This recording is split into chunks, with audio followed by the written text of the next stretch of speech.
একই রাইডে চালকের মাথায় আধুনিক শক্তপোক্ত হেলমেট আর যাত্রীর মাথায় থাকে ঝুঁকিপূর্ণ ভাঙাচোরা হেলমেট। চট্টগ্রামে এমন বৈষম্য রাইড শেয়ার যাত্রাকে ফেলেছে ঝুঁকির মধ্যে। বিশেষজ্ঞরা বলছেন, নিম্নমানের হেলমেট ব্যবহারে মোটরসাইকেল দুর্ঘটনায় বাড়ছে প্রাণহানি। মোটরসাইকেল দুর্ঘটনা রোধে চালক ও আরোহীর হেলমেট পরা বাধ্যতামূলক। পাশাপাশি পেট্রোল পাম্প থেকে জ্বালানি তেল নেয়ার ক্ষেত্রে নো হেলমেট নো ফুয়েল নীতি প্রণয়ন করেছে সরকার। তবে বাস্তবে তা কার্যকর হয়নি। ফলে দুর্ঘটনার সংখ্যা দিন দিন বেড়েই চলেছে। ইউনিভার্সাল কার্ডিয়াক হসপিটাল, আপনার হৃদয়ের আরো কাছে। দেশে হেলমেটের মান নির্ণয়ের তেমন কোনো ব্যবস্থা নেই। সেই সুযোগে অরক্ষিতভাবে চলাচল করছে মোটরসাইকেলের যাত্রীরা।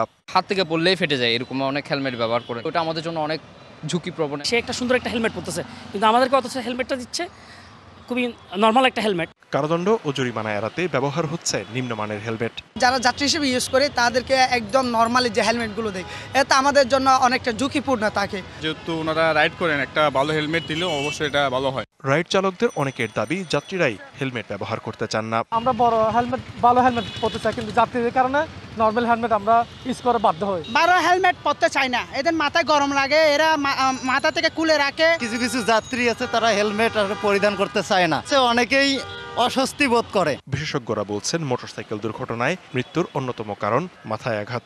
আর সেই মাথা যদি সুরক্ষিত না থাকে, দুর্ঘটনায় ঝুঁকি থেকেই যাবে। কেন আমি দেবো হেলমেট ইম্পোর্টে, এরকম বাজে মানে হেলমেট, যেটা হেলমেট না, আসলে হেলমেট এটা একটা মানুষকে দেখানো যে একটা মাথা কিছু পড়ে আছে, ওইটা আরও ক্ষতি হতে পারে, যেরকম ওইটা ভেঙে মাথার মধ্যে ঢুকে গেলে তো আরও সিরিয়াস। যাত্রা নিরাপদ করতে হলে শুধু চালক নয়, যাত্রীকেও সমানভাবে সুরক্ষা দিতে হবে, এমনটাই বলছেন সংশ্লিষ্টরা। DBC news desk.